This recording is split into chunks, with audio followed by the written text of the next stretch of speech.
E a gente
E aí, gente, bom dia.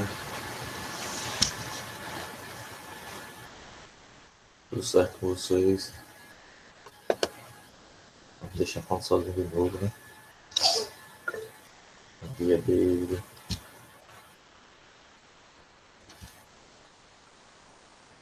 Na opção da chamada de vocês com o microfone fechado aí. Não deu certo.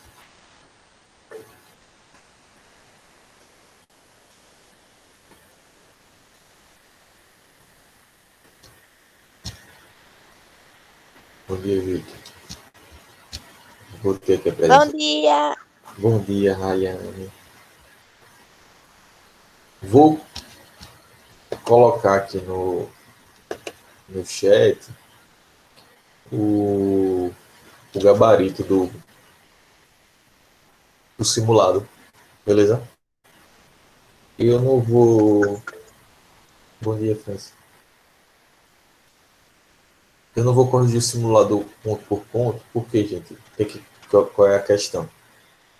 Como quinta e sexta não tem aula, né, por causa do feriado, e a prova da segunda unidade começa daqui a 14 dias, né? Ou seja, tem hoje, né, e as duas aulas da próxima semana, para ver o assunto e tentar revisar. Então, se eu for parar agora para corrigir, a gente vai perder praticamente uma aula. Mas aí depois vai dar as férias, né? Que é bom, né? Para vocês descansarem, né, do cansaço. Graças a Então, Deus. aí eu vou botar o gabarito aqui.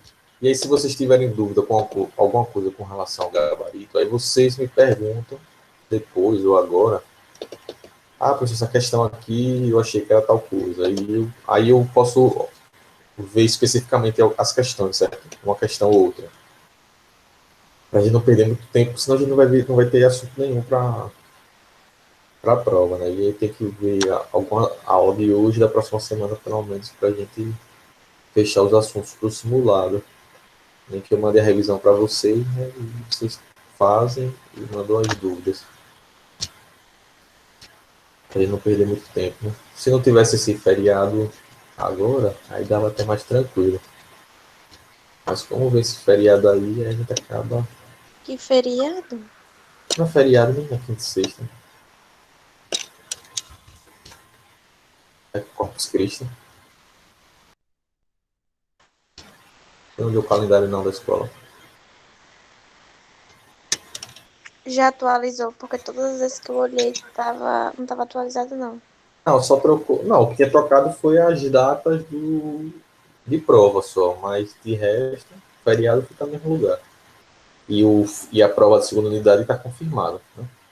É de 14 a 18, né? Ou 19. Isso aí eu falei com o Luciano, ele já me confirmou. A prova é nessa data mesmo. Isso não vai mudar não, né? Que é o fim do primeiro semestre, né? É de 14 a 18 a prova da segunda unidade. Ele disse ainda que vai ajustar, como a paralela da próxima semana, ele ainda vai ajustar essa paralela. Mas acho que vai ser a mesma data. Não sei se vai ser, se ele vai mudar para tarde, alguma coisa assim. Não sei. A sexta vai ter aula, Luciano, mas no calendário estava imprensado, né? Estava como ponto facultativo.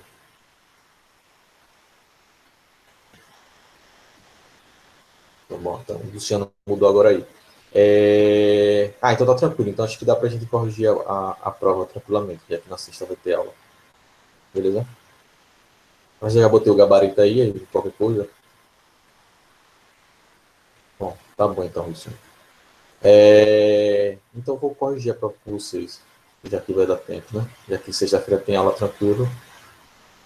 Pronto, aí a recuperação vai ser a tarde. Então dá tempo, então dá pra gente corrigir. De toda forma, tá aí o,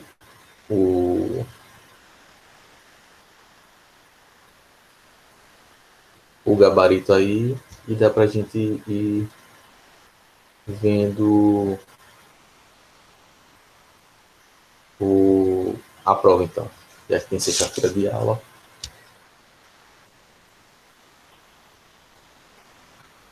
Deixa eu abrir aqui rapidinho pra gente ver.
Vou ver aqui rapidinho o simulado, então.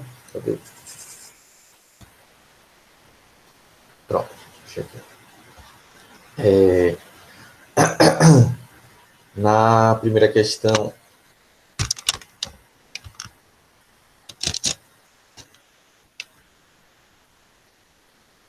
a primeira questão aqui traz, né?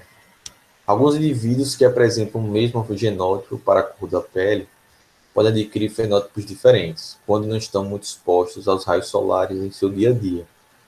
Podemos exemplificar esse fenômeno através de... Aqui a gente está vendo o fenômeno da interação do genótipo, né, com o meio ambiente, né, que é o que forma o fenótipo.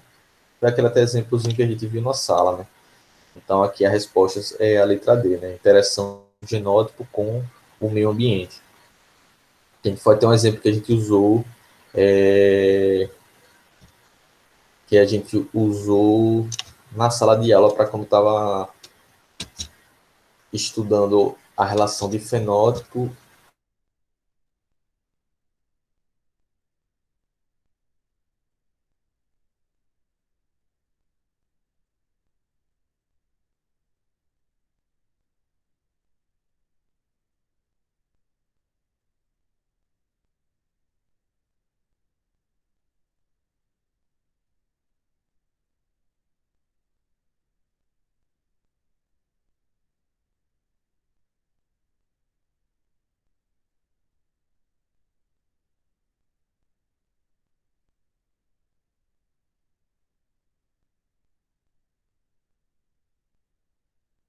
Uma leve queda.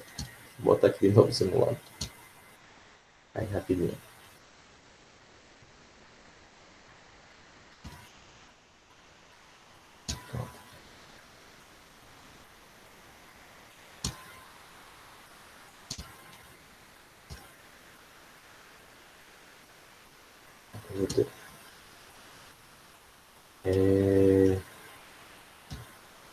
Bom, então, na primeira questão, a letra D.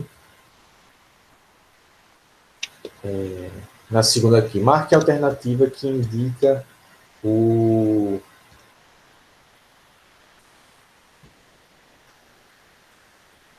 Marque a alternativa que indica a única conclusão que Mendel não chegou em seus experimentos. Né? Então, qual foi a conclusão que Mendel não chegou em seus experimentos? Então, de todas essas alternativas aí, a única que indicava que aquele não chegou foi... Vou olhar aqui...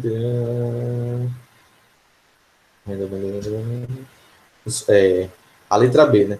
Os fatores genes responsáveis pela herança de características são localizados no interior do núcleo, em uma estrutura chamada cromossomo, né? Como a gente viu, né, a descoberta dos genes, dos cromossomos, do DNA, só veio ocorrer muitos anos depois, inclusive da morte do próprio Mendel, né? Então ele não tinha nenhum conhecimento prévio sobre esses aspectos, né? Ou seja, os aspectos que envolvem a herança de características, né, o DNA, cromossomos, genes, núcleo, ele não sabia nada disso. Né? Então, de todas as conclusões que ele poderia ter tido, a única aqui que estava equivocada era a letra B, né? Ele nunca passou por esse mérito em questão.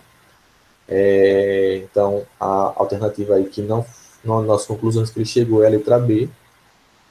A terceira questão aqui, os portadores da síndrome de Marfan possuem alelos que ocasionam, possuem alelo dominante que ocasionam a síndrome que apresentam aracnodactilia, dedos longos, finos e curvos, além de anomalias ósseas, problemas nos olhos, coração e pulmões. Temos exemplos em caso de... Esse é um caso de pleiotropia, né? Que é um caso em que você tem um gene, né? Ou um par de alelos que determinam uma série de características diferentes, ou seja, que determinam uma série de fenótipos diferentes. Então, nesse caso aí, a gente vai ter um caso típico de pleiotropia, certo? Então, você tem um alelo, né, que é um alelo dominante, que causa a síndrome de Marfan, mas ela vai desenvolver uma série de características no indivíduo, né? Então, a aracnodactilia, problemas na visão, uma formação no coração, uma formação nos pulmões, ou seja, é o mesmo conjunto de alelos que está determinando uma série de características desse indivíduo. Então, quando a gente tem um conjunto de alelos que determinam vários fenótipos, ou seja, várias características diferentes no indivíduo, a gente tem um caso de pleiotropia, certo? Então, nesse caso aí, a alternativa correta é a letra C, pleiotropia. Na quarta questão, né? Uma das teorias propostas para explicar o mecanismo de herança, né, da herança características, propunha que no interior do ovo havia um indivíduo em miniatura. Assim, o desenvolvimento consistia apenas em seu crescimento. Essa teoria ficou conhecida como o pré-formismo, né? Aqui a letra A, pré-formismo. Isso aqui teve um errozinho de digitação. Pré-formismo, vai escrever para o lugar errado. Gradualismo é da evolução, anagênese também é da evolução, pangênese e epigênese são as teorias lá de Hipócrates e de Aristóteles, que foram bem antes do pré-formismo, que no caso o pré-formismo é o ovismo. Né? A gente tem o espermismo, que achava que o indivíduo em miniatura estava dentro do espermatozoide, e a gente tinha o ovismo, que acreditava que o ser humano ele já estava lá em miniatura dentro do ovo, né? Dentro do óvulo. Então, esses dois casos de espermismo e ovismo são casos de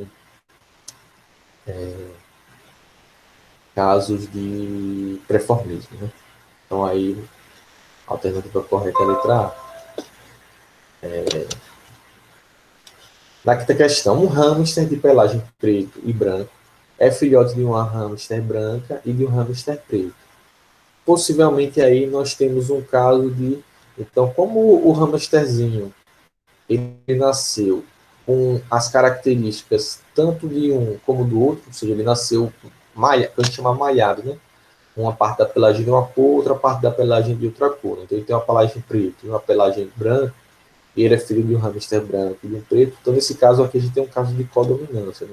Ou seja, quando o indivíduo é heterozigoto, é expresso as duas características derivadas dos dois alelos, né?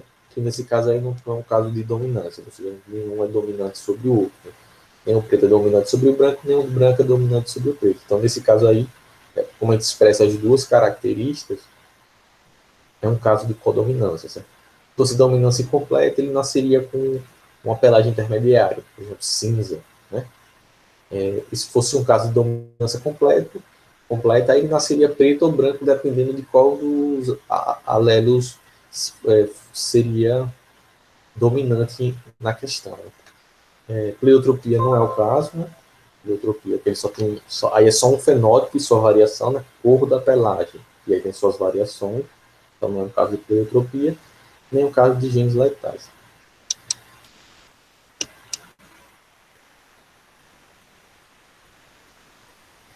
Bom, que é a doença de Huntington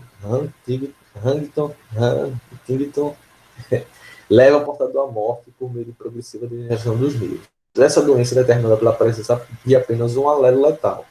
Por isso, ela é considerada uma doença dominante, já que ela se expressa, no caso de gene letal dominante, já que ela se expressa em dose simples, né? Ou seja, basta você ter um alelo para que você desenvolva essa doença, você desenvolva essa condição. Então, nesse caso aí, a gente tem um caso de alelo letal dominante. É um caso aí de dominância, certo? Então, aí a resposta correta é a letra E. A sétima questão aqui envolvia heredrogramas, análise de heredograma, né? Bem simplesinho, só que não, né? Observe o heredograma a seguir. Ele apresenta a herança do albinismo em gerações diferentes, de acordo com a genealogia, podendo afirmar, exceto, menos que. Aí aqui só saber do albinismo, você não precisa nem olhar para o heterograma, né? A letra A aqui, olha, o albinismo é um caráter recessivo, sendo os indivíduos albinos todos heterozigotos. Né? Se ele já disse aqui que o caráter é recessivo, e a gente já viu que recessividade não se expressa em heterozigose, né? Se é um caráter recessivo. E, então, todos os indivíduos são homozigóticos, né? O caráter recessivo ele só se expressa em dose dupla, ou seja, ele só se expressa se os dois alelos estiverem presentes. Né? Ele precisa que os dois alelos estejam presentes para que a gente consiga, para que o indivíduo consiga expressar a sua característica. Né? Então, aí não precisa nem ter olhado para o heterograma. Né? Se você já soube lembrar assim, desse conceito de recessividade, né? Já dava para eliminar essa questão aí, sem precisar nem analisar o heterograma. Para quem não lembrava dos conceitos, aí sim tinha que ir lá observar o heterograma com cuidado para poder perceber que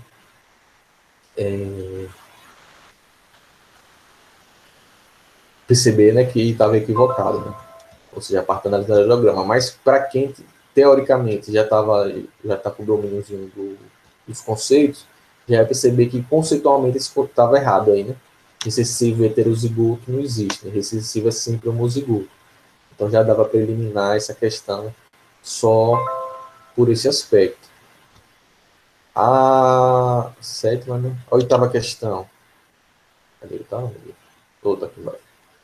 Em ervilhas, a cor amarela é dominante em relação a verde. Do cruzamento de heterozigóticos, nasceram 720 descendentes. Assinale a opção cujo número corresponde à quantidade de descendentes amarelos.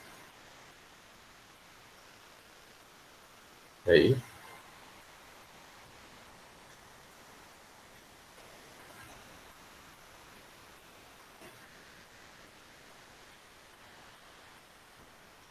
Tem uma coisa errada essa questão.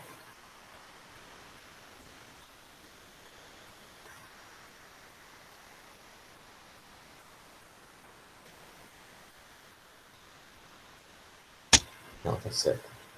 Acho que... Então, como que a gente faz ela aqui? Ele quer saber o cruzamento, né? Deixa eu só dar um espaço aqui. Para poder responder. Ele quer um cruzamento. Cruzamento azão, azul. Azão, azinho com azão, azinho. Certo? E vira para o amarelo dominante em relação a verde. Cruzamento heterozigoto. Ele quer saber quantos amarelos vão ter, né? Então, nesse cruzamento aqui, a gente vai ter azão, azão,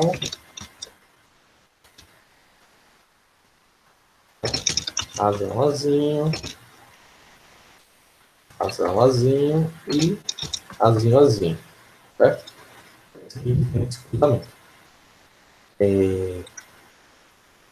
Então, azão, azão, a gente tem um quarto. Azão, azinho, a gente tem metade. Metade. E azinho, azinho, a gente tem...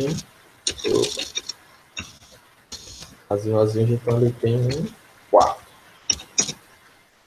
Então, essa aqui é a quantidade que a gente tem dos indivíduos, né?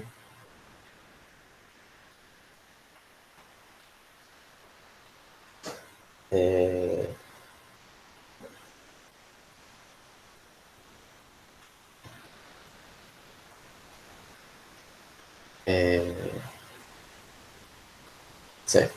Então, aqui só que ele quer saber do total, né? Então, o total tem 720 indivíduos, né? Então, qual é a proporção de indivíduos aqui? Então, azão, azinho nasceram metade, né? Então, metade aqui de 720, quanto é?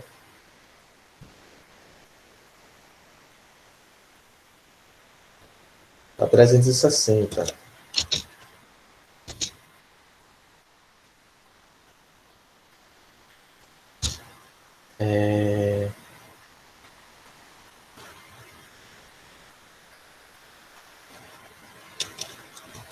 Um quarto de 720. Aí é só dividir, gente. 180 e um quarto de, isso aqui era 180 também. Certo? Ele quer saber quantos nasceram amarelos.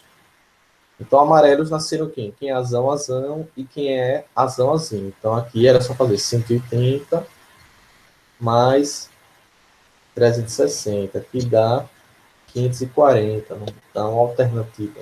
Então, esses dois aqui somados, né, daria 540. Então, a alternativa correta aqui é letra B. Letra B de bola. Não é isso? 180 mais 300 e 180 mais 360. Dá 540, né? Acho que o gabarito tá errado, né? Olha aqui rapidinho. No gabarito eu coloquei letra C, né? Letra B, na verdade. Corrige aí, né? A oitava questão é letra B, que estava a letra C. A oitava é letra B, 540, né? Quer saber quantos amarelos tinham? 540. Dante, velho, eu aqui quase chorando e você me assustando. Por que você tinha colocado 540? Não é possível isso. Eu tenho que paralisada para ver a sua explicação. Já para questionar você. Ah, porque você achou certo. Não, fui que botei no gabarito errado. Mas é bom que eu já corrigi agora. Aproveita. Aproveitar aqui. Eu ainda vou botar o gabarito hoje. Aí é bom que eu já achei esse. Né? É que na verdade eu mudei a questão, né? A questão antes era quantas verdes tinham. Eu acho que foi até uma que eu coloquei na revisão de vocês, essa questão. Aí só que na revisão eu perguntei quantas verdes tinham. Que aí no caso seria 180, letra C. Aí como eu mudei para a prova, em vez de perguntar quantas verdes tinham, eu perguntei quantas amarelas tinham. Só que aí eu esqueci de mudar o gabarito. Mas é bom que não, aí você colocou 360 era só das heterozigotas. A pergunta queria saber quantos amarelos tinha. 360 era só os heterozigotos. Então, para ser amarelo, era ser, no caso dessa de dominância completa, aí é os heterozigotos e os homozigotos dominantes. Entendeu? Então, a questão não perguntou quantos seriam iguais à geração híbrida. Aí seria 360. Ele queria saber quantos dos descendentes seriam amarelos. Como a gente já viu que se ele é heterozigoto e ele é amarelo, então o caráter amarelo das cor da semente é um caráter dominante. Então, nesse caso aí, para ser o caráter dominante, basta ter um alelo dominante. Então, tanto os heterozigotos como os homozigotos dominantes vão ser amarelos, certo? Então, você tinha que somar, né?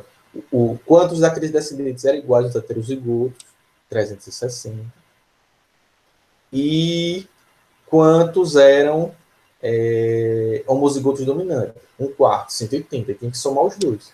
Certo? Então,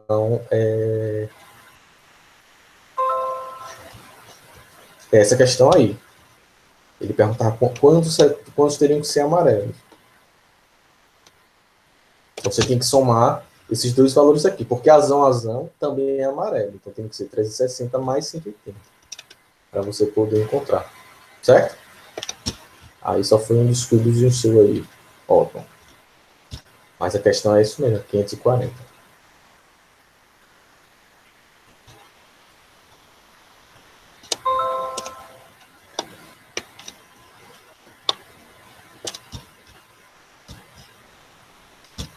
Eu errei a sétima porque eu não li a palavra exceto. Tá Ah, vendo quem dá não lê direito? não lê assim, né? Presta atenção.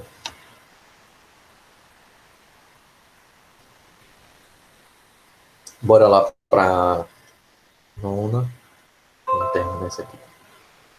E ver o assunto. Aí não muda nada. Bom, as plantas maravilhas, genótipos abaixo influenciam os seguintes fenótipos. Né? Então, bezão, flores vermelhas, bezinho, flores brancas e bezinho, flores rosas. Então, caráter intermediário é um caso de dominância incompleta. Em um cruzamento entre uma maravilha vermelha e uma branca, nasceu, enfim, 90 maravilhas rosas. Qual é a possibilidade de indivíduos da cor rosa acontecerá se autofecundarmos as maravilhas. Então, o que ele está querendo aqui? Cruzamento entre Bzão, Bzão, Bzão, Bzinho, né? Que são das folhas rosas. Ele falou que se eu autofecundar elas, o que eu vou encontrar? A mesma coisa da questão anterior. Carne perfeito, dois cruzamentos. Você vai encontrar isso aqui. Então, você vai encontrar Bzão, Bzão. Um quarto. Bzão, Bzinho. Sobre 2, né?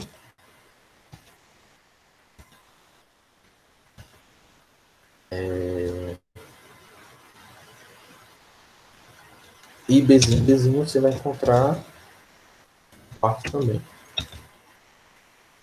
Então, ele quer saber qual a porcentagem de indivíduos da cor rosa. Então, da cor rosa, como é o caso de dominância completa... Opa, isso aqui eu vou... Parágrafo. Vou botar maiúsculo. Ele quer saber quantos já nasce Bzinho, Bzinho. Então, a gente já vê aqui que é um quarto, né? Em porcentagem... Ou 1 sobre 2, né? Metade. Então, metade representa 50%, né? Então, multiplica por 100. Então, a resposta correta aqui é bem fácil a questão, né? 50%. Então, 50% dos indivíduos vão ser rosas. Certo? Então, aqui na questão, letra A. 50% dos indivíduos vão nascer rosa. Só aí a dificuldade era transformar para porcentagem, mas aí...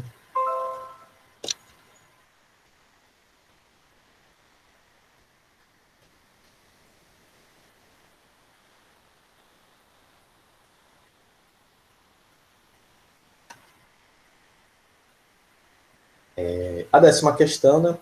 No homem, a ancondroplasia é uma anomalia genética autossômica dominante, caracterizada por um tipo de nascimento em que a cabeça e o tronco são normais, mas os braços e as pernas são curtos. É um tipo de nanismo. A letalidade dessa anomalia é causada por um gene dominante em dose dupla. Dessa forma, na descendência de um casal ancondroplástico, a proporção de anões será de... Então, o que ele está dizendo aqui? O que essa questão está dizendo? Que é um caso de gene letal. Então, quem é azão, morre, certo? Quem é azinho,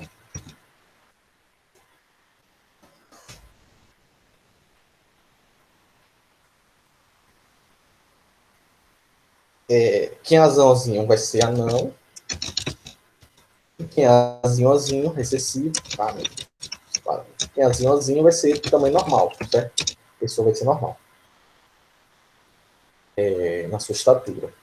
É isso que a questão tá... Vou botar aqui em cima para não ter que o nome desse. Isso que a questão tá dando, certo? Que os indivíduos são nessa condição aqui. É o que ele fala, que um casal... na descendência de um casal androplásico, ou seja, que tem um nanismo, né? Ou seja, ele quer saber o cruzamento azão, azinho, azão, azinho.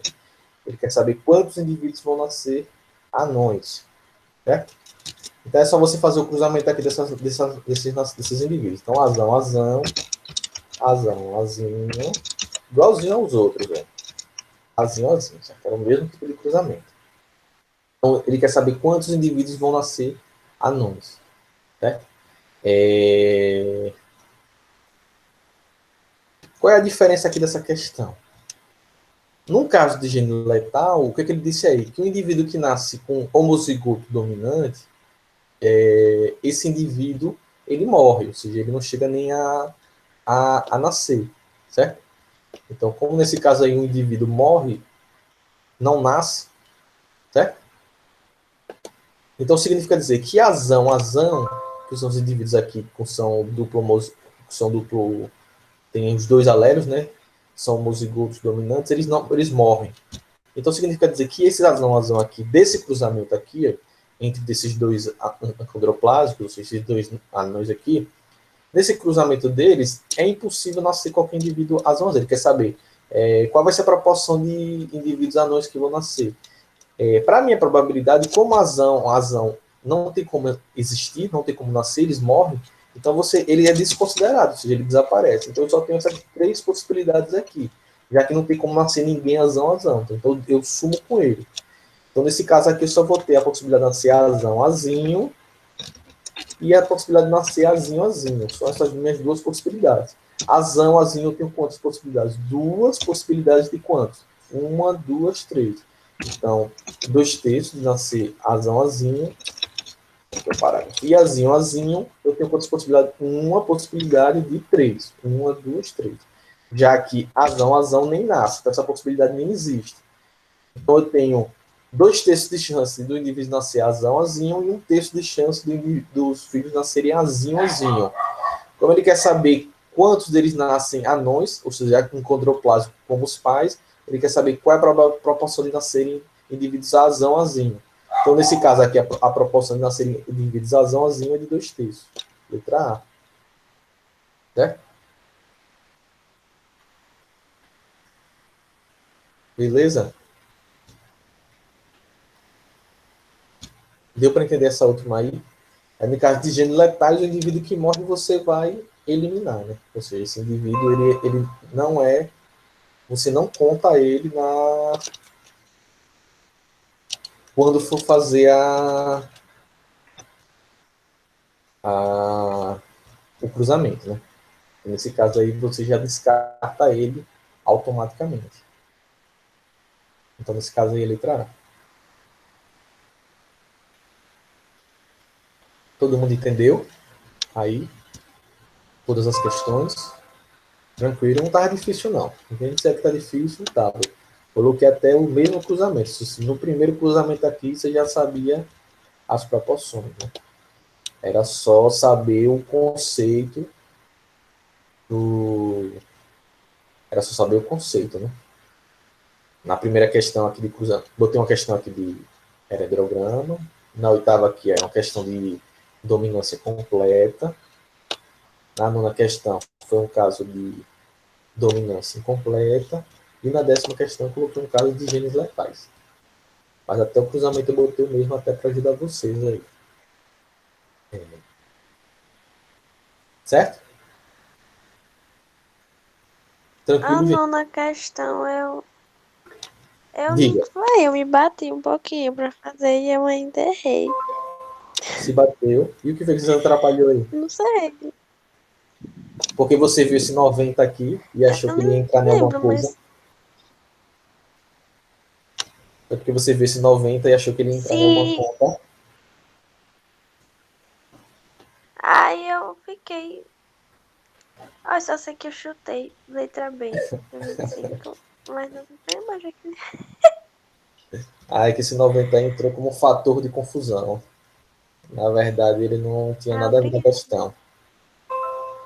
Era só, Aí se eu ele só queria apontar aqui que todo mundo em F1 era heterozigoto, né? Mas que nem precisava, já que aqui em cima ainda coloquei aqui os fenótipos para cada genótipo, né?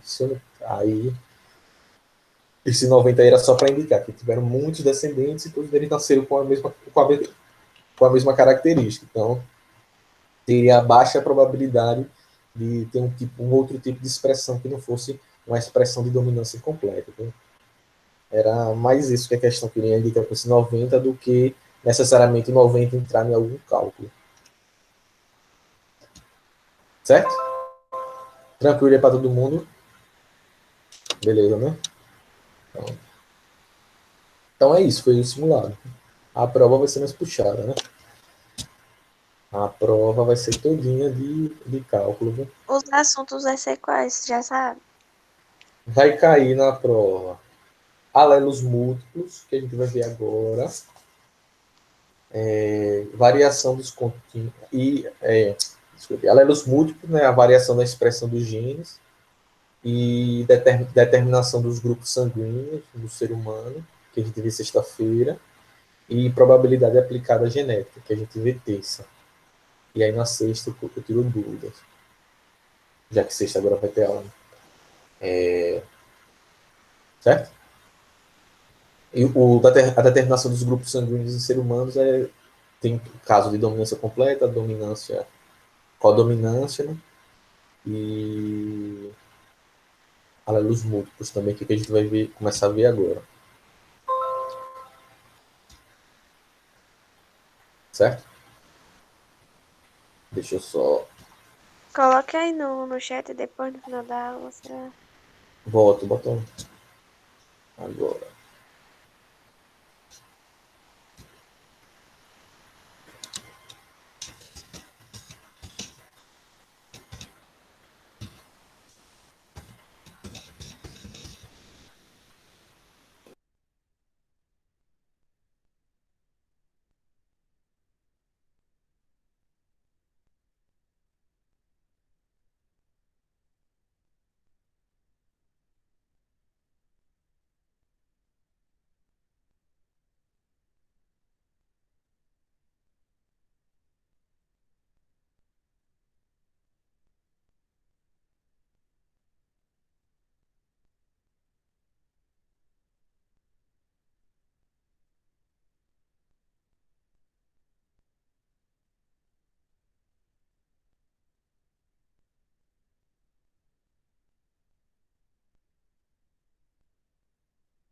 Esse aí já é o roteiro da prova, né?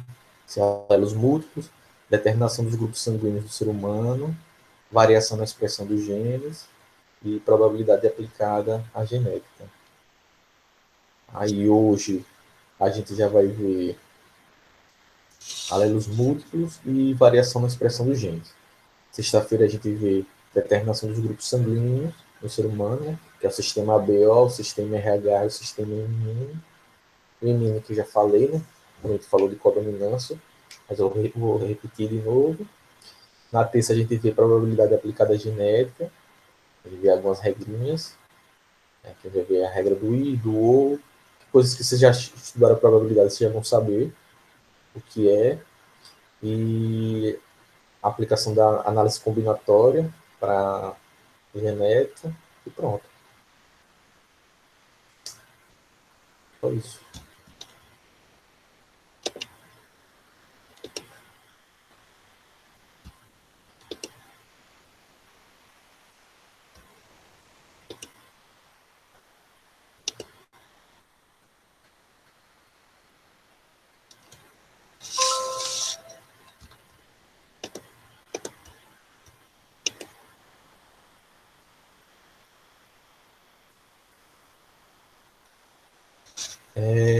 Bom, então a gente vai começar a ver, né,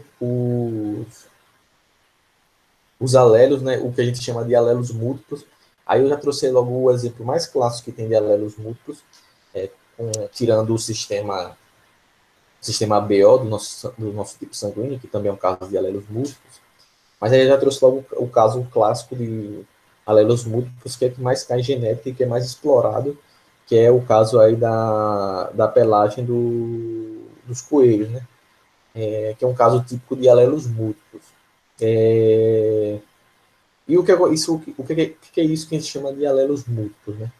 Então, muitos indivíduos diploides, né? Como a gente já veio estudando, né?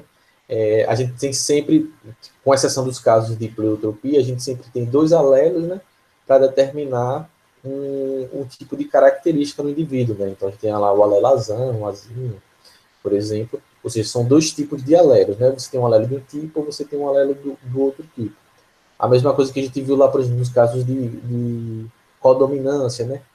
Você também só tinha dois tipos de alelos, apesar de que você tinha três variações na expressão do fenótipo, né? Até no caso aí que a gente viu no simulado, né? Da pelagem do rato, no camundongo, não lembro agora. Das vacas, né? Ou seja, você sempre tinha dois alelos, mesmo que você tivesse três expressões, três variações daquele fenótipo. No caso da Flor Maravilha, a mesma coisa, né? Você só tinha dois alelos, dois tipos de alelo, né?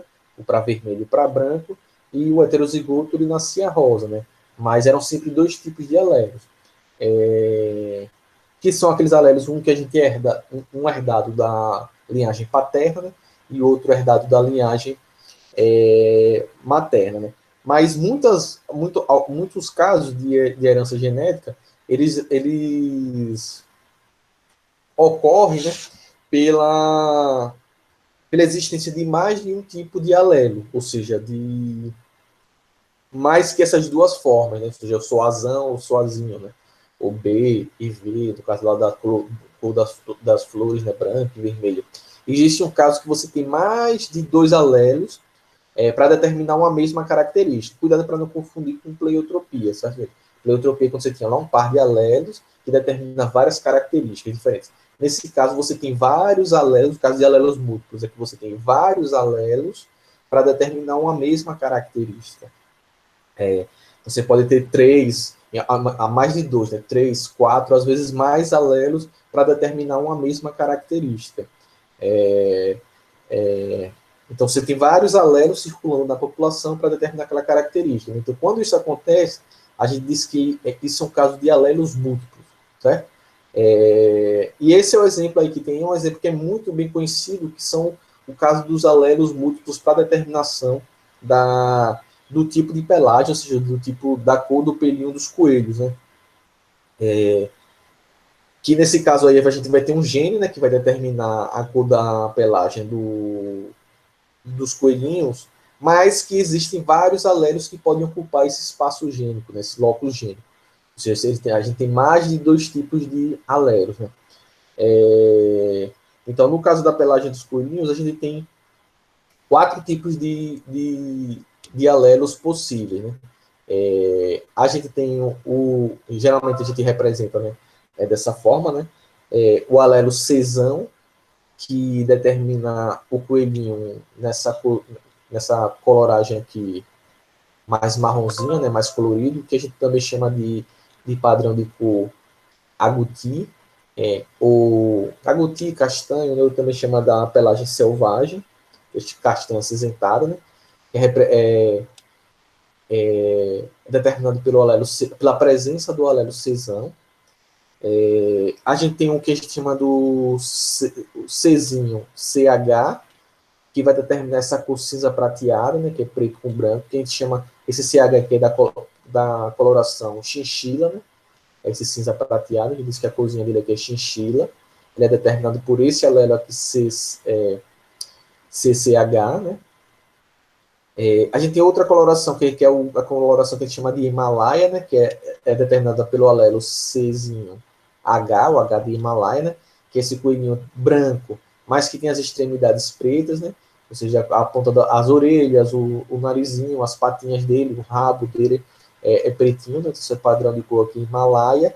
E a gente tem o coelhinho albino, que é todo em branco, né, o olho dele vermelho, todo brancozinho, que é determinado pelo alelo Czinho. Então, nesse caso aí, é um caso de alelos múltiplos, por quê? Porque a gente tem uma característica assim, determinada, que é a cor da pelagem, o tipo da pelagem deles, né? Mas a gente vai ter quatro tipos de alelos diferentes para determinar a cor do pelo desse coelhinho, né? Então, você tem o cesão, que determina a coloração selvagem, você tem o Czinho CH, que é a coloração chinchila, né? Que é esse prateadozinho, você tem o alelo Czinho H, que é o que vai determinar a coloração Himalaia, ele todo branco com as extremidades pretas, e você tem um Czinho, que é sozinho, né, que vai determinar o albino, né, que ele vai ser todo branco. Então você tem quatro tipos de alelos diferentes para determinar as características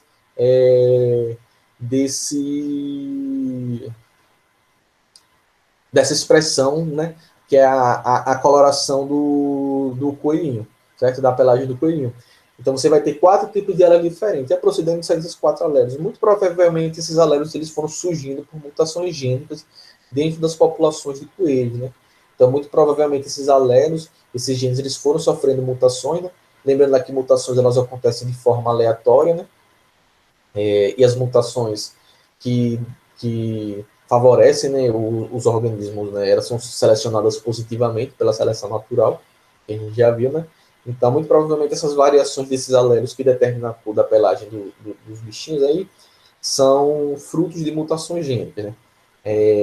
Então, a gente vai ter, nesse caso aí, veja que é o contrário da pleiotropia. Né? A pleiotropia, a gente tem um par de alelos determinando várias características. Nesse caso aí, dos alelos múltiplos, você tem mais de dois alelos, ou seja, você não só tem um par de alelos. Nesse caso aí, você tem quatro alelos diferentes, né? Para determinar uma mesma característica, ou seja, que vão influenciar numa mesma característica, que é a cor da pelagem dos coelhos. Né? Então, a gente vai ter o alelo Czão, o alelo CCH, o alelo CH e o alelo Czinho, né? Aí vocês podem representar da forma que vocês acharem melhor, certo? Vocês podem botar só o Czão, ao outro botar Czão, CH, Czão, H e o último Czinho. Ou vocês podem colocar Czinho, CH. Mas vocês sempre tem que colocar essa representação em cima para conseguir diferenciar qual alelo que está se referindo, né? Já que você usa o C para todos. É toda variação do mesmo alelo, certo? No caso da pelagem do coelho, a gente tem um caso típico aí de dominância completa, certo? Onde a gente vai ter um alelo dominante sobre o outro, certo? Então a gente tem aí uma escadinha, né, decrescente de dominância, certo? Então, às vezes um alelo ele funciona perante um, ele é recessivo, e às vezes perante o outro ele é dominante, ou seja, existe aí uma gradação de dominância, por assim dizer. Ou seja, assim, existe um padrão de dominância, certo? Então, por exemplo, o alelo Czão, que determina a cor da pelagem selvagem, né, o agouti, que é esse marrom aí meio colorido, ele atua como dominante sobre todos os outros alelos. Então ele é dominante sobre todos eles. Então basta aparecer um alelo Czão que o coelho ele vai ter a coloração agouti. Não interessa o outro alelo que ele tiver, né? Então a gente tem aí uma gradação de dominância. Então Czão é dominante sobre todos os outros alelos, né? Então nesse caso aí Czão ele vai ser dominante sobre todos. Então Czão é dominante sobre o CCH, Czão é dominante sobre o CH e Czão é dominante sobre o Czinho, certo? Então, apareceu o alelo Czão, o coelho vai ser agouti, o coelho vai ser selvagem, ou seja, ele é dominante sobre todos os outros. É como vocês conseguem ver aí na apresentação. O coelho ele vai ser agouti se ele for Czão, homozigoto, certo? Czão, ele vai ser agouti ou selvagem se ele for heterozigoto para qualquer combinação de alelos. Czão com CH, Czão com H, né? Himalaia, com alelo para Himalaia e o outro alelo para albino. Então, ele é dominante sobre todos os outros. Então, qualquer coelhinho que tenha um alelo Czão, ele vai ser selvagem agouti, ou seja, a expressão dele vai ser, da coloração dele vai ser selvagem, porque o alelo Czão é dominante sobre todos os outros alelos, certo? Aí, descendo a escadinha de dominância, o alelo para chinchila, né? O alelo CCH, embora ele seja recessivo para o Czão, ou seja, na presença de um Czão ele não se expressa, ele é dominante sobre os outros alelos, ou seja, ele é dominante sobre o alelo para Himalaia e dominante sobre o alelo para albino, certo? Então ele é recessivo para o Czão, para o alelo para selvagem, mas ele é dominante com relação aos alelos para Himalaia e com relação ao alelo para albino. Então, como vocês podem ver aqui, então, se o indivíduo se ele é homozigoto para os alelos de chinchila, ele vai expressar o padrão fenotípico chinchila. Se ele for heterozigoto com um alelo para chinchila e um alelo para Himalaia, ele vai ser chinchila, ele vai expressar o padrão chinchila. E se ele for heterozigoto com um alelo para recessivo, ele também vai expressar o padrão chinchila, porque o padrão chinchila, o alelo para chinchila, é dominante sobre o alelo para Himalaia e sobre para o alelo sobre albino, certo? E da mesma forma a gente vai seguindo essa escadinha, né? Então o alelo para Himalaia, ele é recessivo quando está na presença de um alelo para chinchila e quando está presente com um alelo para coloração selvagem, mas o alelo Himalaia ele se porta como dominante se ele estiver presente com um alelo para o albinismo. Então ele é dominante sobre o albinismo, né? Então, nesse caso aqui, se o indivíduo ele for homozigoto com os alelos Himalaia, ele vai ser Himalaia, e se ele for heterozigoto com um alelo para Himalaia e um alelo para o albinismo, ele vai expressar a característica Himalaia, certo? E o alelo para recessivo, o Czinho, ele vai ser recessivo para todos os outros, ou seja, ele só se expressa em homozigose. Então, a gente tem uma relação de dominância completa entre os 4 alelos, né, que a gente vai representar. Então, Czão, ou seja, O alelo para selvagem é dominante sobre todos os outros alelos. O alelo chinchila é dominante sobre o alelo himalaia, sobre o alelo albino. E o alelo albino, e o alelo himalaia é dominante sobre o alelo albino. E o alelo albino vai ser recessivo para todos os outros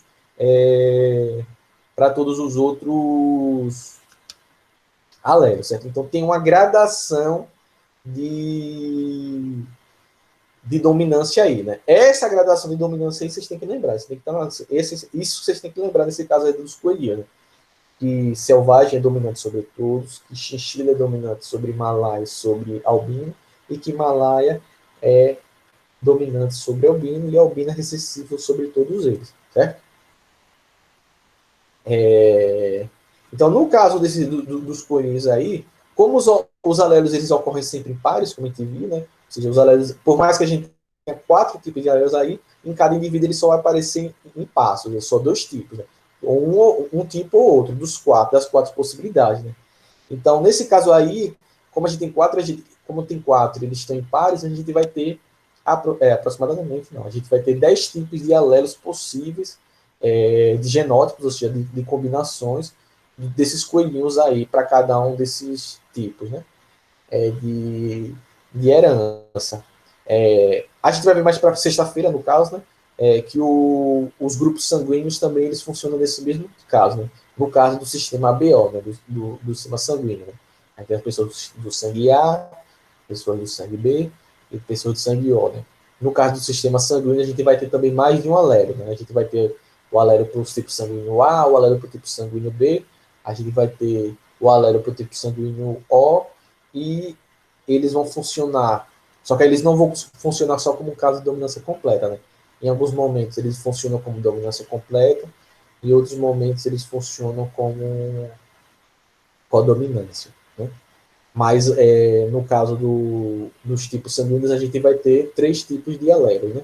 O alelo para A, o alelo para B e o alelo para O. Então, a gente tem 3 tipos. Aí, nesse caso, tem 4 no nosso tipo, na tipagem sanguínea, que a gente vai ver mais para frente, são de tipagens de sangue, né? E são 3 tipos de alelo, né? Que vão estar sempre em pares, mas que vão expressar mais de um tipo de fenômeno. Aqui, por exemplo, eu trouxe um exemplozinho aqui, olha, de um cruzamento entre coelhos. Então, eu peguei aqui um coelho que ele tem heterozigoto, ele tem um Czinho, né? CH, ou seja, um alelo para chinchila e um alelo para albino, né? Então, nesse caso, esse coelhinho aqui é chinchila, heterozigoto, e aqui a gente tem um coelhinho Czão, ou seja, o alelo para selvagem, né? E um alelo para Himalaia, né? Então, esse coelho aqui é selvagem, a coloração dele, heterozigoto, mas ele é selvagem. E esse aqui também é heterozigoto, mas ele é chinchila. Então, tem um cruzamento entre o heterozigoto chinchila com um heterozigoto selvagem. Como é que a gente vai encontrar aqui? A gente faz aqui o quadro de Prunet, a gente vai juntando aqui, olha. Então, vai ter um indivíduo Czão CH, Czão CH, né? Ou seja, um alelo para selvagem e um alelo para chinchila, mas como selvagem é dominante sobre chinchila, esse indivíduo aqui vai ser selvagem. Você vai ter um CCH e um CH, por mais que ele tenha esse alelo Himalaia, mas chinchila é dominante sobre Himalaia, então nesse caso aqui ele vai ser chinchila. Um Czão Czinho, ele tem um alelo para albino, mas selvagem é dominante, então ele vai ter um indivíduo aqui selvagem. E CHCzinho. Então, Himalaia é dominante sobre albino, então esse indivíduo vai ser Himalaia. Então, veja que você vai encontrar, você vai ter metade dos descendentes vão ser selvagens, a gente vai ter um quarto chinchila e um quarto Himalaia. Ou seja, como a gente tem mais de 4 tipos de alelos, então você pode encontrar uma descendência, um padrão de descendência um pouco diferente aí do esperado, né, por Mendel, né?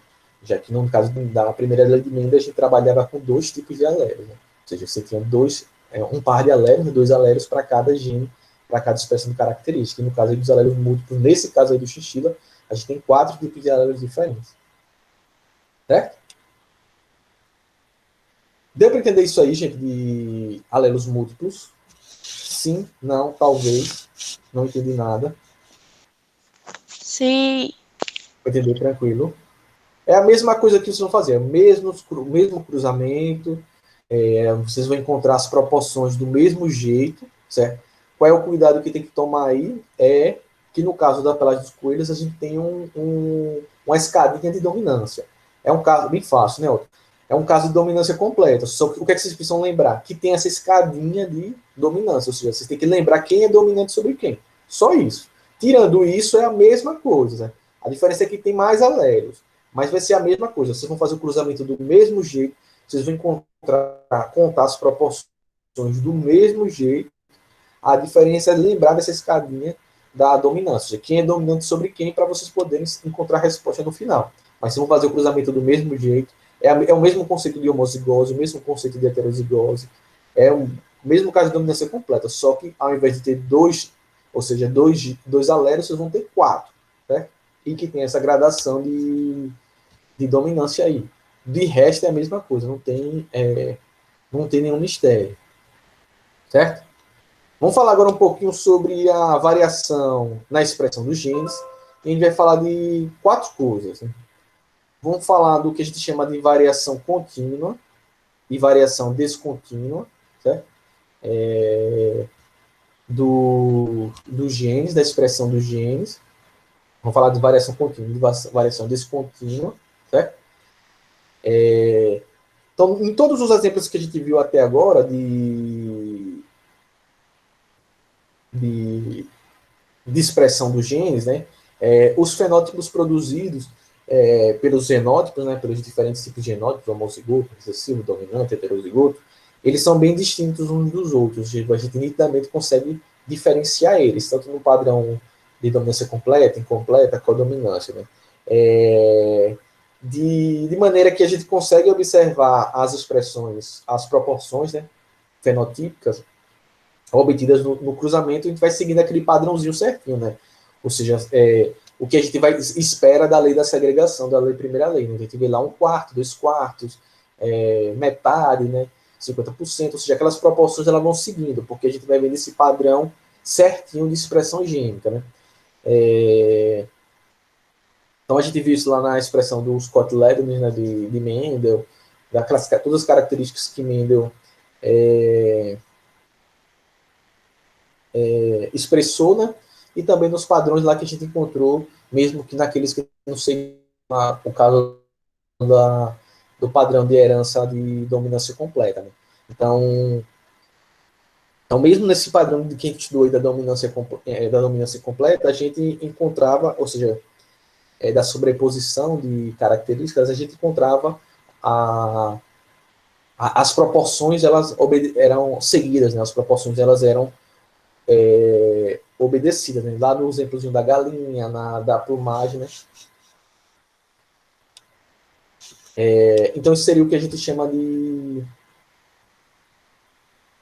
uma variação contínua, né? Ou seja, os caracteres que são determinados por muitos genes mostram uma variação contínua, né?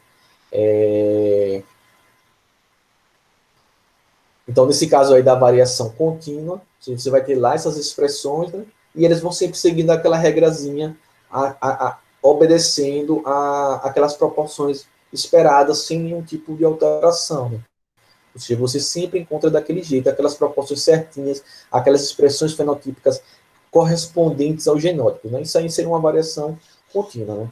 Uma variação descontínua é quando a gente tem diversos genótipos e eles correspondem a fenótipos alternativos bem distintos.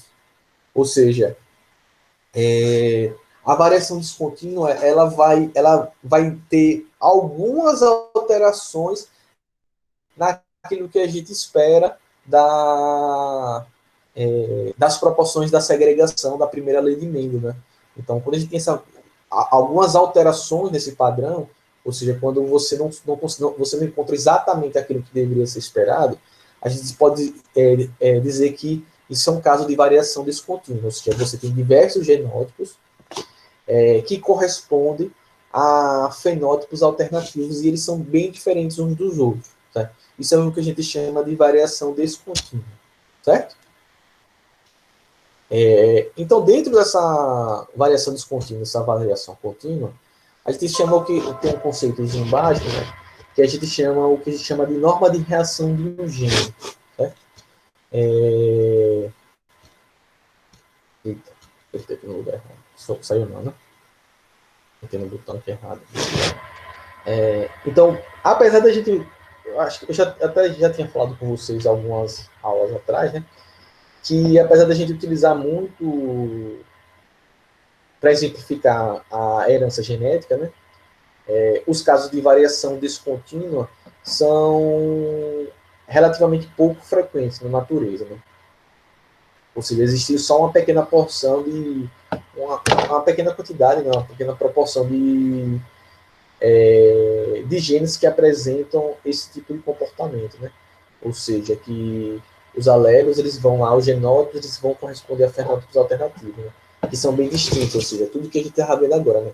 Amarelo e verde, vermelho e rosa, vermelho, rosa e branco, grande e pequeno,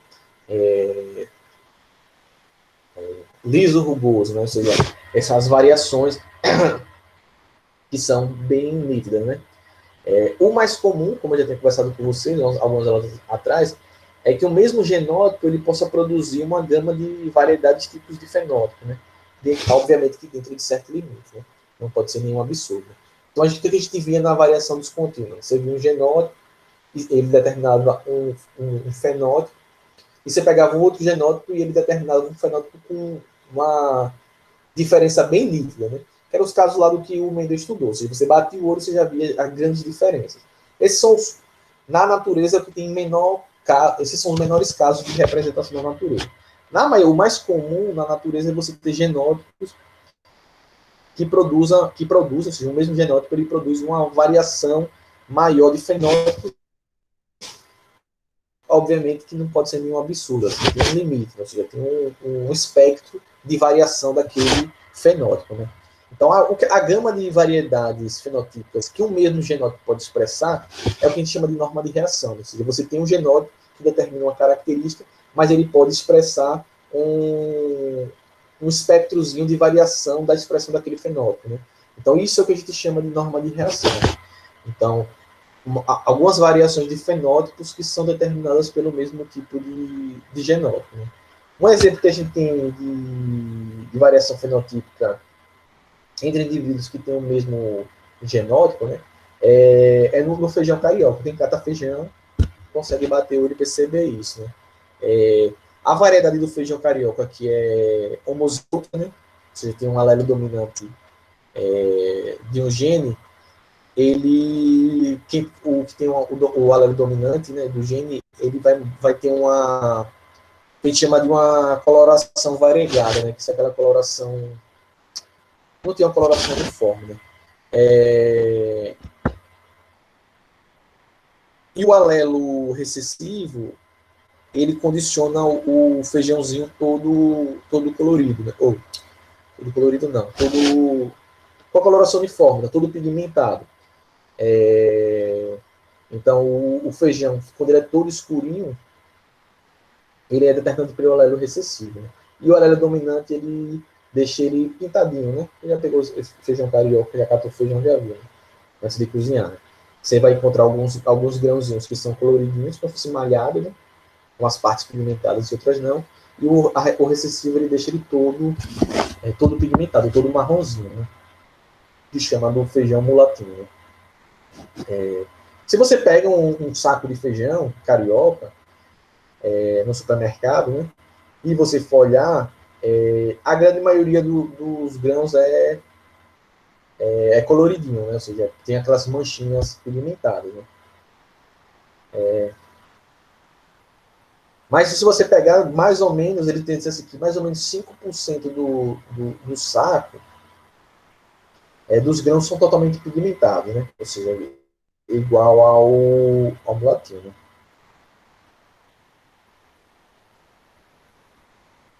O que é que eu quero dizer com isso? Que você pode pegar dentro de um saco de feijão, você pode encontrar uma pequena quantidade de grãozinho de feijão, que mesmo sendo homozigoto dominante, ou mesmo tendo o alelo para dominante, ou seja, que ele deveria ser coloridinho, né, com as pintinhas dele, você encontra uma pequena proporção mais ou menos 5% do saco, você vai encontrar grãos de feijão, que tem um alelo para ser colorido e acaba sendo totalmente pigmentado, ou seja, totalmente marrom. Então, por mais que eles tenham um genótipo para dominante, que ele deveria ser pigmentado, existe uma taxazinha lá, sei lá, de cerca de 5% daquele pacote de 1 quilo, que vai nascer com o fenótipo igual ao do recessivo. Ou seja, ele não exibe o padrão fenotípico correspondente ao seu genótipo. Né?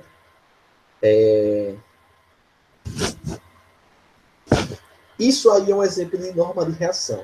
Por mais que o indivíduo ele tenha o genótipo para determinar aquela característica, ele tem o espectro de expressão, de variação daquele fenótipo do feijão, ele é tão grande que alguns grãos, mesmo com com a presença do alelo dominante no seu genótipo, ele vai expressar o fenótipo como se fosse recessivo.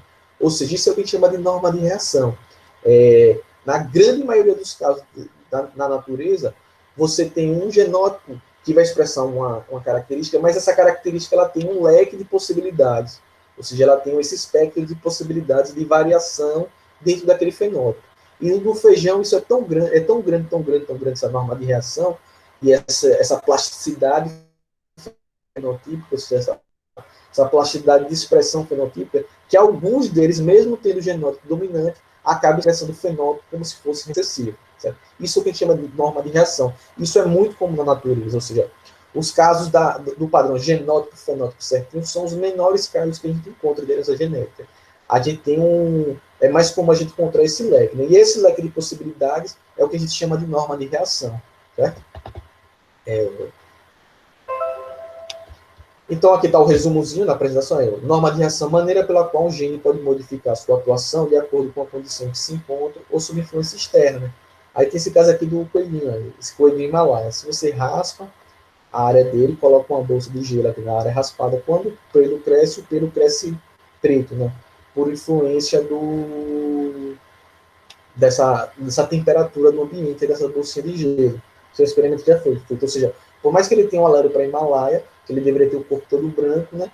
Ele tem essa possibilidade desse leque, né? Desse espectro de variação que pode alterar por algum estímulo externo. Então, no caso do coelhinho aí, ele cresceu a pelagem preta nas costas, porque ele foi estimulado a ter esse padrão de crescimento pelo ambiente. Né? Então, o ambiente estimulou. Então, nesse caso aqui, ele vai ter um leque de possibilidades, ou seja, uma norma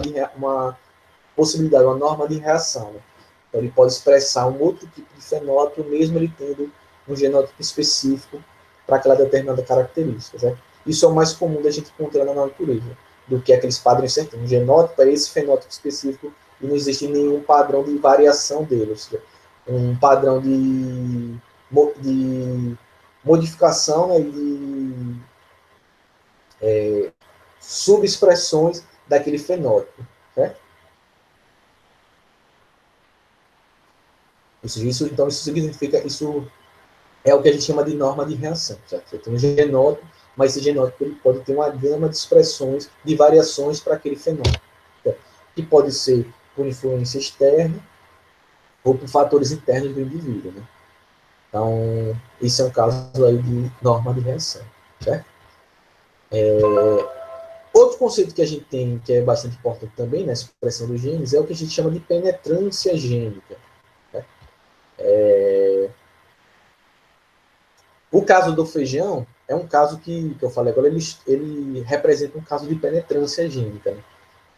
O que é a penetrância gênica? A penetrância gênica ela vai ser a quantidade, né, a porcentagem de indivíduos com determinado genótipo que expressa um fenótipo correspondente. Né? Ou seja, quantos deles vão ter aquele genótipo, daquela população, quantos vão ter aquele genótipo e vão expressar o que aquele genótipo determina. Ou seja, quantos têm um genótipo e expressam aquele fenótipo determinado pelo genótipo. Né? Isso que a gente chama de penetrância gênica. Né? Então, penetrância gênica vai ser o quê? A porcentagem de indivíduos com determinado genótipo que expressa o fenótipo correspondente. Né? Então, como eu falei lá no caso do feijão, a penetrância do alelo do feijão carioca é de 95%. Por quê? Porque eu falei que 5% daqueles que têm um alelo para serem coloridos, eles nascem como se todo pigmentado, como se fossem recessivos. Então, esse, no caso aí do gene da cozinha do grão de feijão, ele tem um caso de penetrância incompleta, ou seja, nem todo mundo que tem o genótipo nasce com o fenótipo correspondente. Então, como disse que 5% no pacote de feijão nasce com um fenótipo diferente, então significa dizer que a penetrância desse gene naquela população do grão de feijão é de 95%, porque só 95% da população expressa no fenótipo aquilo que é determinado pelo genótipo. Certo?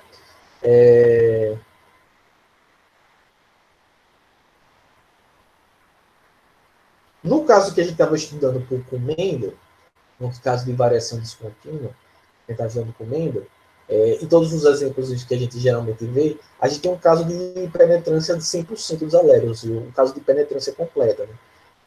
Todos os indivíduos correspondem ao fenótipo que é determinado pelo genoma. Então, isso é um caso que a gente chama de penetrância do tipo completa. Né? Quando todo mundo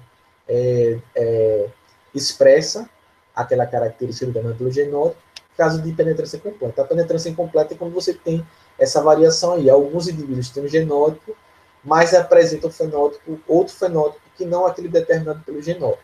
Então, no caso aí do feijão, sei lá, o pacote. 5% do feijão que tem o alelo dominante, ele expressa o fenótipo recessivo. Então, significa dizer o quê? Que a penetrância desse alelo aí da cor do feijão é de 95%, porque 95% dos indivíduos que têm um alelo predominante expressam a característica dominante, mas 5% expressam a característica recessiva. Né? Então, a penetrância desse alelo é de 95%. Né? Então, isso é o que a gente chama da penetrância gênica, que vai variar de acordo com o grau de penetrância o grau de expressão. Ou seja, então, aí tá, porcentagem de indivíduos entre os que herdam um alelo que manifesta um fenótipo determinado. Então, penetrância completa, que foi tudo quem estava estudando, todos os indivíduos manifestam um fenótipo. Penetrância completa, há indivíduos que herdam um alelo e não manifestam um fenótipo. Certo? Então, se você teve lá o caso da semente de Mendel, é um caso de penetrância completa. Né? 100% dos indivíduos apresentam os fenótipos que são determinados pelo genoma.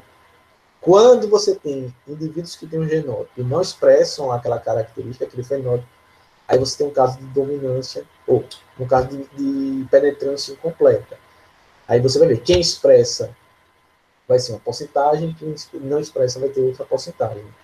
Então, quando eu digo que um alelo tem penetrância de 70%, então estou dizendo que 70% dos indivíduos vão apresentar o fenótipo determinado pelo genótipo e 30% não vão apresentar.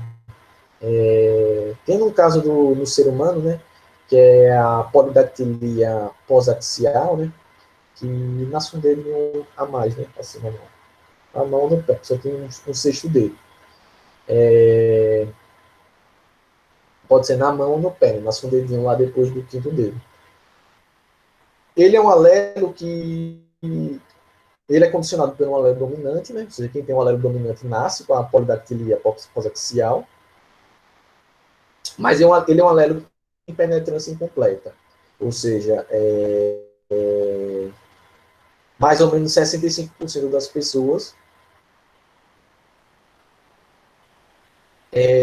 que tem um alelo apresentam a característica, ou seja, 35% das pessoas que têm um alelo dominante não vão expressar, ou seja, a pessoa tem um alelo, mas ele não expressa esse sexto dedo. Ou seja, o fenótipo dele nasce com 5 dedos normalzinhos, nas mãos e nos pés. Então, por mais que ele tenha aquele alelo, ele não expressa esse alelo. E por que ele não expressa esse alelo? Porque aí é um caso de penetrância incompleta. Então, a penetrância desse alelo da polidactilia pós-axial é de 65%. Ou seja, 65% dos indivíduos que têm um alelo dominante vão ter a polidactilia pós-axial e 35%, mesmo com a presença do alelo dominante, não vão apresentar esse fenótipo, certo? Então, aí é um caso de penetrância incompleta. Ou seja, você vai ter indivíduos que têm aquele genótipo que determinaria o fenótipo, mas esse fenótipo não se expressa. Aí por uma série de fatores, né? Sejam fatores ambientais, sejam fatores internos do próprio corpo do indivíduo. Então, nesse caso, é um caso de penetrância incompleta, certo? Ou seja, 65% dos indivíduos têm o sexto dedo, tem a polidactilia pós-axial, né? e 35% não tem essa polidactilia pós-axial. Então, caso aí de penetrância incompleta. Certo? E para a gente fechar aqui essa partezinha, deixa eu voltar aqui que o negócio aqui saiu de ordem. A gente tem o que a gente chama de expressividade, para a gente terminar essa parte de expressão gênica. A gente tem o que a gente chama da expressividade variável. Tá? A manifestação de um gene, ou seja, o fenótipo que ele expressa, ele pode ser definido como o que a gente chama de expressividade, né? Ou seja, você tem um determinado gene que vai se manifestar que vai expressar um fenótipo, né? Então, isso que a gente chama da expressividade, né? Ou seja, você usa o termo expressividade, você está se referindo à expressão de um gene em um determinado indivíduo, em um determinado conjunto de indivíduos. Né? Em muitos casos, né, o mesmo tipo de alelo ele pode se expressar de maneiras diferentes, né?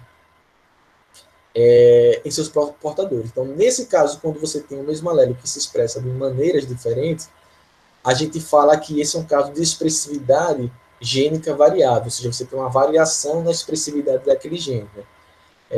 Então, como eu falei no feijão carioca, você é um caso, né, de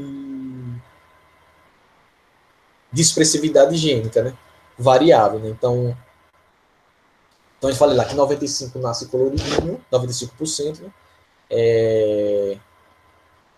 Vão nascer coloridinhos, mas se você pegar cada feijãozinho que é pintadinho, se você botar um do lado do outro, você vai ver que eles vão ter padrões de coloração diferentes. Eu estou falando daqueles, não estou falando do 5% que expressa o fenótipo recessivo, não. Estou falando daqueles 95% grãos de feijão, que tem um alelo dominante, ou seja, nascem pintadinhos. Se você pegar eles, você vai ver que eles têm padrões de coloração do próprio grão de feijão diferente. Alguns são mais coloridinhos, mais pintadinhos, outros têm menos padrões, menos faixas de coloração. Isso é o que a gente chama de expressão gênica variável, ou seja, dentro daquela expressão, então, o genótipo para o grão de feijão, ele nasce recessivo, ele nasce todo marrom. Dominante, ele nasce pintadinho. Dentro dos dominantes pintadinhos, eles têm padrões de pintura diferentes, ou seja, uns são mais pintadinhos e outros são menos pintadinhos. Outros têm as pinturas em linhas, outros têm as pinturas em bolotinhas, ou seja, isso é a expressão gênica variável, ou seja, dentro daquela expressão, você tem padrões de variações diferentes naqueles indivíduos, né? Outro exemplo que é o que está aí na apresentação, que é um clássicozinho, é a expressividade gênica variável, né? Que condiciona a presença de manchas nos pelos dos mamíferos. Aí eu trouxe aí no caso aí do cachorrinho beagle, né? Ou seja, você tem um alelo recessivo, né? Homozigoto, né? Que produz essa pelagem variegada, né? Ou seja, essa pelagem, a gente chama de pelagem variegada, essa coloridinha, com manchas, né? Ou seja, tem áreas com pigmentação e áreas sem pigmentação. Então, o alelo dominante desse gene, no caso aí, ele condiciona a pelagem homogênea, né? Sem mancha, né? Ou seja, o indivíduo ele vai ser de uma cor só, né? Então, no caso aí do beagle, do cachorrinho beagle, que é esse cachorrinho aí que destrói a casa das pessoas, ele é um caso de expressividade variável, né? Ou seja, ele tem mais ou menos uns 10 padrões de pelagem, né? Então, os beagles que apresentam o alelo dominante, os melanócitos, que são as células que tem na pele que produzem a melanina, que produzem a pigmentação do pelo, né? Ele tem uma presença homogênea, né? Ou seja, ele vai deixar o bichinho de uma cor só, né? Então ele não vai ter as manchinhas, ele vai ser todo de uma corzinha só. O alelo recessivo, ele interfere na distribuição dos melanócitos, né? Durante lá o processo de formação embrionária. Então você vai ter algumas partes da pele deles tem melanócitos, outras partes não tem melanócito. Então, umas partes ele vai produzir cor, outras partes ele não vai produzir cor. E aí vai ter esse fenótipo que a gente chama de variegada, esse fenótipo com manchas, né? Então, os indivíduos que são homozigotos para o alelo dominante e os cachorrinhos heterozigotos, eles vão ter um padrão de coloração homogênea, né? Os pelinhos deles vão ser de uma cor só. E os animais que são recessivos, ou seja, homozigotos recessivos, tem os dois alelos recessivos, tem essa pelagem variegada, né? Com essas manchas. A quantidade e o tamanho das manchas vai variar de um indivíduo para o outro recessivo. Alguns que tem, vocês podem ver aqui na apresentação, né? Alguns que tem, então, todos esses 10 padrões aqui que vocês estão vendo, todos os indivíduos aqui eles são recessivos, certo? Ou seja, todos eles têm o mesmo genótipo, todos eles têm o azinho para coloração, mas ele apresenta 10 padrões diferentes, né? Isso é o que a gente chama de expressividade gênica variável. Ou seja, ele tem o mesmo genótipo, mas eles vão apresentar o mesmo fenótipo, que é o quê? Variegado, ou seja, manchado, né? Alguns lugares com coloração, outros com não. Só que ele apresenta uma expressão desse fenótipo variável, ou seja, alguns cachorrinhos vão ter poucas manchas, e vão ser quase todos brancos, né? E outros vão ser quase todos manchados e com pouquinhas partes brancas. Então, isso é o que a gente chama de variação gênica variável, ou seja, ele tem um genótipo que determina um fenótipo, mas esse fenótipo ele tem um arranjo de vários tipos de variações possíveis, né? De tipos dentro daquele padrão. Né? Então, aí é o padrão. Qual é o fenótipo que é determinado pela olha recessivo? A presença de manchas. Então, vocês vão ter alguns que têm poucas manchas, que é o caso desse branquinho aqui, ó. Esse 10 aqui só tem todo branco, só com as manchinhas pretas, até esse um aqui, ó, que ele só tem praticamente branco as patinhas e manchas variáveis para o corpo. Esse padrão aqui de expressão, de várias expressões, ou seja, um genótipo que vai ter determinar um fenótipo, e esse fenótipo ele tem uma série de variações diferentes, é o que a gente chama de expressividade gênica variável, que é o bastante comum. Todo cachorro beagle, que é assim, todo coloridinho, eles são todos homozigotos para recessivos para essa característica. E o que leva a esses diferentes tipos de padrões de manchas neles é que eles têm uma expressividade variável, certo? Então, a variação da expressão dos gênios ela vai passar por todos esses padrões. Deixa a variação descontínua, que é o caso lá do que a gente viu de Mendel, as normas de reação, que é esse processo aí de que alguns fenótipos podem variar, existe esse leque de possibilidades, esses leques de possibilidades está dentro da penetrância gênica, né? Sempre tem um caso de penetrância gênica completa ou incompleta. Quando você tem incompleta, você pode encontrar indivíduos que têm um tipo de genótipo que expressa um fenótipo oposto, ou seja, um fenótipo que ele não deveria determinar, e a gente tem os indivíduos que têm o mesmo genótipo, que determinam, que vão ter o fenótipo, mas esse fenótipo apresenta uma variação, que é o caso aí da expressividade gênica variada ou variável. Deu para entender isso aí, gente? Tranquilo? Pronto, a gente já viu duas coisas que vão cair na prova, né? Pai, Oi, o que você está fazendo? estou trabalhando. Que foi teu? Não. Vai lá.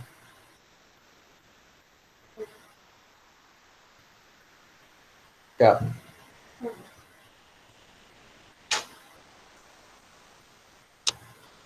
Beleza, gente? Tranquilo? Podemos dar um fim nisso? Dúvidas? Fiquei sozinho, Fê? Ih, gente. Então vou embora, né? Beleza, Dantinho. Valeu. Tchau, gente. Até sexta. Então.